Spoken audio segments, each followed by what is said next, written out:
افسانہ ٹوبہ ٹیک سنگھ۔ بٹوارے کے 2-3 سال بعد پاکستان اور ہندوستان کی حکومتوں کو خیال آیا کہ اخلاقی قیدیوں کی طرح پاگلوں کا تبادلہ بھی ہونا چاہیے، یعنی جو مسلمان پاگل ہندوستان کے پاگل خانوں میں ہیں انہیں پاکستان پہنچا دیا جائے، اور جو ہندو اور سکھ پاکستان میں کے پاگل خانوں میں ہیں انہیں ہندوستان کے حوالے کر دیا جائے۔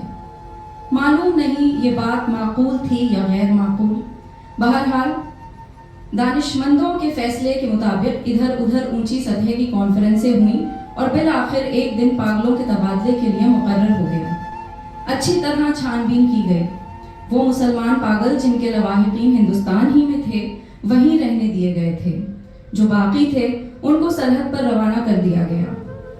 یہاں پاکستان میں چونکہ قریب تمام ہندو سکھ جا چکے تھے، اسی لیے کسی کو رکھنے رکھانے کا سوال ہی نہ پیدا ہوا۔ جتنے ہندو سکھ پاگل تھے سب کے سب پولیس کی حفاظت میں بارڈر پر پہنچا دیے گئے۔ ادھر کا معلوم نہیں، لیکن ادھر لاہور کے پاگل خانے میں جب اس تبادلے کی خبر پہنچی تو بڑی دلچسپ چیمہ گوئیاں ہونے لگیں۔ ایک مسلمان پاگل جو 12 سال سے ہر روز باقاعدگی کے ساتھ زمیندار اخبار پڑھتا تھا، اس سے جب اس کے ایک دوست نے پوچھا، مولوی صاحب یہ پاکستان کیا ہوتا ہے، تو اس نے بڑے غور و فکر کے بعد جواب دیا، ہندوستان میں ایک ایسی جگہ ہے جہاں استرے بنتے ہیں۔ یہ جواب سن کر اس کا دوست مطمئن ہو گیا۔ اسی طرح ایک سکھ پاگل نے ایک دوسرے سکھ پاگل سے پوچھا، سردار جی ہمیں ہندوستان کیوں بھیج رہے ہیں، ہمیں تو وہاں کی بولی نہیں آتی۔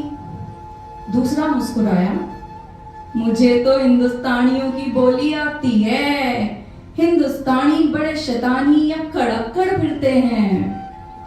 ایک دن نہاتے ایک مسلمان پاگل نے پاکستان زندہ باد کا نعرہ اس زور سے بلند کیا کہ فرش پر پھسل کر گرا اور بے ہوش ہو گیا۔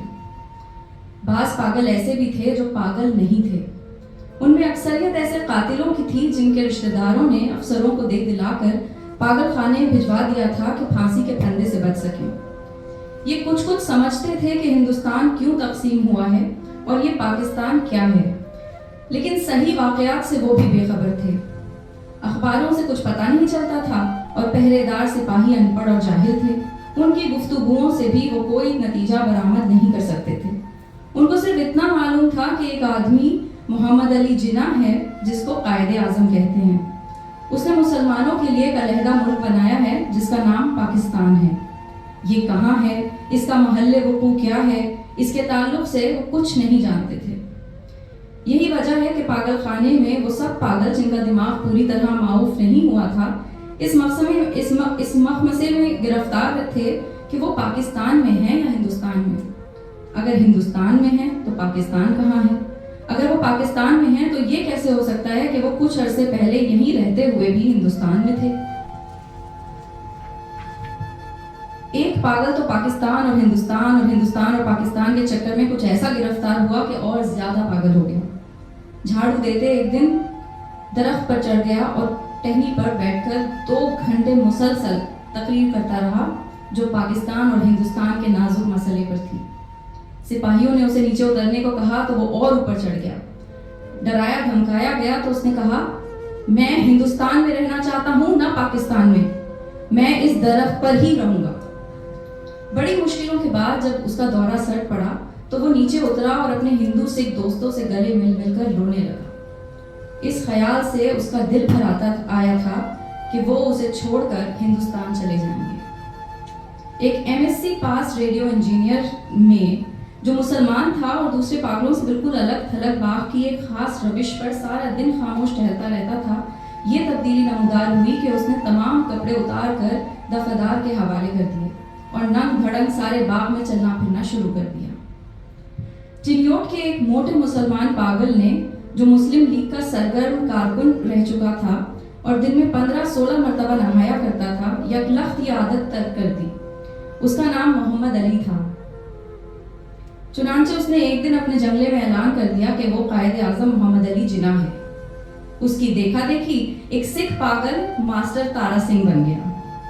قریب تھا کہ اس جنگلے میں خون خرابہ ہو جائے، मगर दोनों को खतरनाक पागल करार देकर अलहदा अलहदा बंद कर दिया गया। लाहौर का एक नौजवान हिंदू वकील था जो मोहब्बत में नाकाम होकर पागल हो गया था। जब उसने सुना कि अमृतसर हिंदुस्तान में चला गया है तो उसे बहुत दुख हुआ। उसी शहर की एक हिंदू लड़की से उसे मोहब्बत हुई थी। वो उसने उस वकील को ठुकरा दिया था, मगर दीवानगी की हालत में भी वो उसको नहीं भूला था। चुनांचा वो इन तमाम हिंदू और मुसलमान लीडरों को गालियां देता था जिन्होंने मिलकर हिंदुस्तान के 2 टुकड़े कर दिए। उसकी महबूबा हिंदुस्तानी बन गई और वो पाकिस्तानी। जब तबादले की बात शुरू हुई तो वकील को कई पागलों ने समझाया कि वो दिल बुरा ना करे, उसको हिंदुस्तान भेज दिया जाएगा, उस हिंदुस्तान में जहां उसकी महबूबा रहती है। मगर वो लाहौर छोड़ना नहीं चाहता था, इसलिए कि उसका ख्याल था कि अमृतसर में उसकी प्रैक्टिस नहीं चलेगी। यूरोपियन वार्ड में एंग्लो इंडियन पागल थे। उनको जब मालूम हुआ कि हिंदुस्तान को आज़ाद करके अंग्रेज चले गए हैं तो उनको बहुत सदमा हुआ।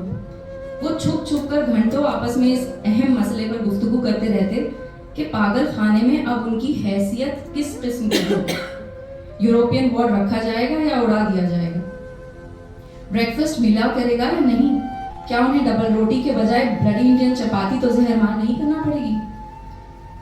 एक सिख था जिसको पागल खाने में दाखिल हुए 15 बरस हो चुके थे। हर वक्त उसकी जबान से ये अजीब व गरीब अल्फाज सुनने में आते थे।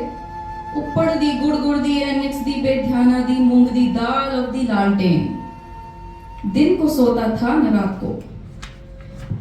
पहरेदारों का ये कहना था कि 15 बरस के तवील अरसे में वो एक लहजे के लिए भी नहीं सोया, लेटा भी नहीं था।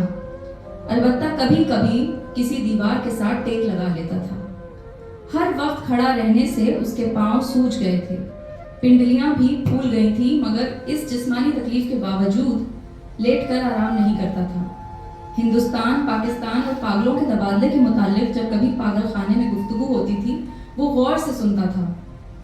कोई उससे पूछता कि उसका क्या ख्याल है तो वो बड़ी संजीदगी से जवाब देता, ऊपर दी गुड़ गुड़ दी एनिक्स दी बेध्याना दी मूंग दी दाल ऑफ दी पाकिस्तान गवर्नमेंट। लेकिन बाद में ऑफ दी पाकिस्तान गवर्नमेंट की जगह of the Toba Tek Singh government ने ले ली और उसने दूसरे पागलों से पूछना शुरू किया कि टोबा टेक सिंह कहाँ है जहां का वो रहने वाला है। लेकिन किसी को भी मालूम नहीं था कि वो पाकिस्तान में है या हिंदुस्तान में। जो बताने की कोशिश करते थे खुद इस उलझाव में गिरफ्तार हो जाते थे कि सियालकोट पहले हिंदुस्तान में हुआ करता था, अब सुनते हैं कि पाकिस्तान में है। क्या पता है कि लाहौर जो अब पाकिस्तान में है कल हिंदुस्तान में चला जाए, या सारा हिंदुस्तान पाकिस्तान बन जाए। और ये भी कौन सीने पर हाथ रखकर कह सकता था कि हिंदुस्तान और पाकिस्तान दोनों किसी दिन सिरे से गायब ही हो जाएं। उस सिख पागल के केस छिद्रे होकर बहुत मुख्तसर रह गए थे। चूंकि बहुत कम नहाता था इसलिए दाढ़ी और सर के बाल आपस में जम गए थे, जिसके बायस उसकी शक्ल बड़ी भयानक हो गई थी, मगर आदमी बेजरर था। 15 बरस में उसने कभी किसी के साथ झगड़ा फसाद नहीं किया था। पागल खाने के जो पुराने मुलाजिम थे वो उसके मुतालिक जानते थे कि टोबा टेक सिंह में उसकी कई जमीनें थीं। अच्छा खाता पीता जमींदार था कि अचानक दिमाग उलट गया। उसके रिश्तेदार लोहे की मोटी मोटी जंजीरों में उसे बांध कर लाए और पागल खाने में दाखिल करा गए।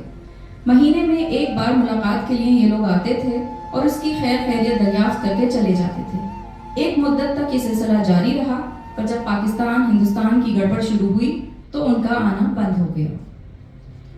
उसका नाम बिशन सिंह था, मगर सब उसे टोबा टेक सिंह कहते थे। उसको ये कतअन मालूम नहीं था कि दिन कौन सा है, महीना कौन सा है या कितने बरस बीत गए। लेकिन हर महीने जब उसके अजीज और अकारिब उससे मिलने के लिए आते थे तो उसे अपने आप पता चल जाता था। चुनांचे वो दफेदार से कहता कि उसकी मुलाकात आ रही है। उस दिन वो अच्छी तरह नहाता, बदन पर खूब साबुन घिसता और सर में तेल लगाकर कंघा करता। अपने कपड़े जो वो कभी इस्तेमाल नहीं करता था निकलवा के पहनता और यूं सज कर मिलने वालों के पास जाता। वो उससे कुछ पूछते तो वो खामोश रहता या कभी कभार ऊपर दी गुड़ गुड़ दी एनिक्स दी बेध्याना दी मूंग दी दाल ऑफ दी लालटेन कह देता था। उसकी एक लड़की थी जो हर बरस एक उंगली बढ़ती बढ़ती 15 बरसों में जवान हो गई थी। बिशन सिंह उसको पहचानता ही नहीं था। वो बच्ची थी, जब भी अपने बाप को देखकर रोती थी।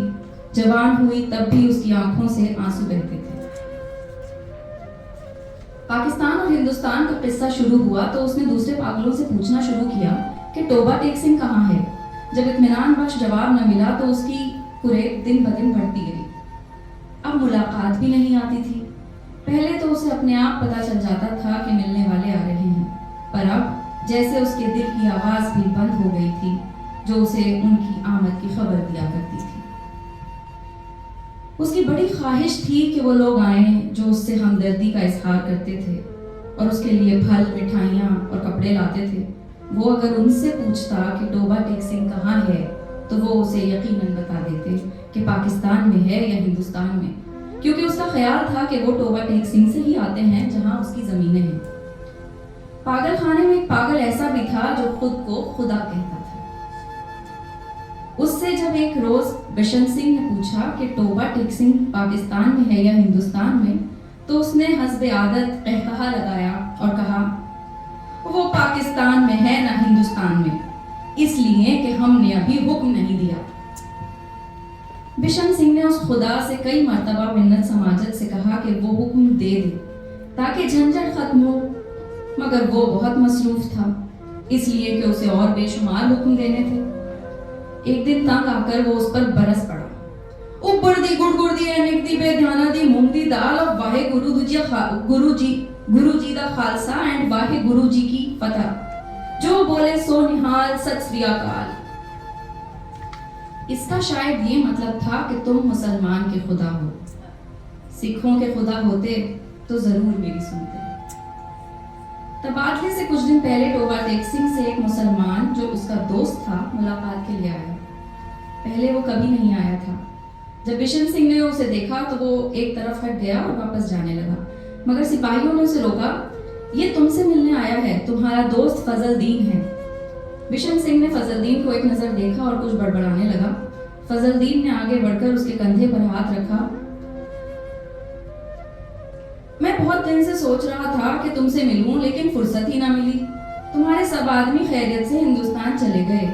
मुझसे जितनी मदद हो सकी मैंने की। तुम्हारी बेटी रूप कौर, वो कुछ कहते कहते रुक गया। बिशन सिंह कुछ याद करने लगा। बेटी रूप कौर, फजलदीन ने रुक रुक कर कहा, हाँ वो भी ठीक ठाक है, उनके साथ ही चली गई। बिशन सिंह खामोश रहा। फजलदीन ने कहना शुरू किया, उन्होंने मुझसे कहा था कि तुम्हारी खैर खैरियत पूछता रहूं। अब मैंने सुना है कि तुम हिंदुस्तान जा रहे हो।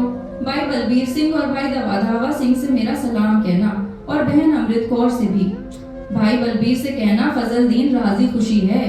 2 पूरी भैंसें जो वो छोड़ गए थे उनमें से एक ने कट्टा दिया है और दूसरी की कटी हुई थी, पर वो 6 दिन की होकर मर गई। और मेरे लायक जो खिदमत हो कहना, मैं हर वक्त तैयार हूँ, और ये तुम्हारे लिए थोड़े से मरुंडे लाया हूँ।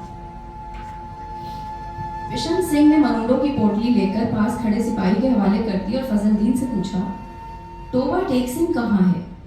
फजलदीन ने कदरे हैरत से कहा, कहाँ है? वही है जहाँ था। बिशन सिंह ने फिर पूछा, हिंदुस्तान में या पाकिस्तान में? हिंदुस्तान में। नहीं, पाकिस्तान में है। फजलदीन बौखला सा गया। बिशन सिंह बड़बड़ाता हुआ चला गया। ऊपर दी गुड़ दी एनिक्स दी बेध्याना दी मूंग दी दाल ऑफ पाकिस्तान एंड हिंदुस्तान और दी दरफटे हूँ। तबादले की तैयारियां मुकम्मल हो चुकी थी। उधर से इधर और इधर से उधर आने वाले पागलों की फहरिस्तें पहुंच गई थी और तबादले का दिन भी मुकर्रर हो चुका था। सख्त सर्दियां थी जब लाहौर के पागल खाने से हिंदू सिख पागलों से भरी हुई लारियां पुलिस के मुहाफिज दस्ते के साथ रवाना हुई। मुतल्लिका अफसर भी हमराह थे। वाघा के बॉर्डर पर तरफेन के सुपरिंटेंडेंट एक दूसरे से मिले और इब्तदाई कार्रवाई खत्म होने के बाद तबादला शुरू हो गया, जो रात भर जारी रहा। पागलों को लारियों से निकालना और उनको दूसरे अफसरों के हवाले करना बड़ा कठिन काम था। बाज तो बाहर निकलते ही नहीं थे। जो निकलने पर रजामंद हुए थे उनको संभालना मुश्किल हो जाता था, क्योंकि इधर उधर भाग उठते थे। जो नंगे थे उनको कपड़े पहनाए जाते, वो फाड़ कर अपने तन से जुदा कर लेते। कोई गालियां बक रहा है, कोई गा रहा है, आपस में लड़ झगड़ रहे हैं, रो रहे हैं, बिलक रहे हैं, कान पड़ी आवाज सुनाई नहीं देती थी। पागल औरतों का शोर गुब्बार अलग था اور سردی اتنی کڑاکے کی تھی کہ دانت سے دانت بج رہے تھے۔ پاگلوں کی اکثریت اس تبادلے کے حق میں نہیں تھی، اس لیے کہ ان کی سمجھ میں نہیں آتا تھا کہ انہیں اپنی جگہ سے اکھاڑ کر کہاں پھینکا جا رہا ہے۔ وہ چند جو کچھ سوچ سمجھ سکتے تھے پاکستان زندہ باد اور پاکستان مردہ باد کے نعرے لگا رہے تھے۔ 2-3 مرتبہ فساد ہوتے ہوتے بچا، کیونکہ بعض مسلمانوں اور سکھوں کو یہ نعرہ سن کر طیش آ گیا تھا۔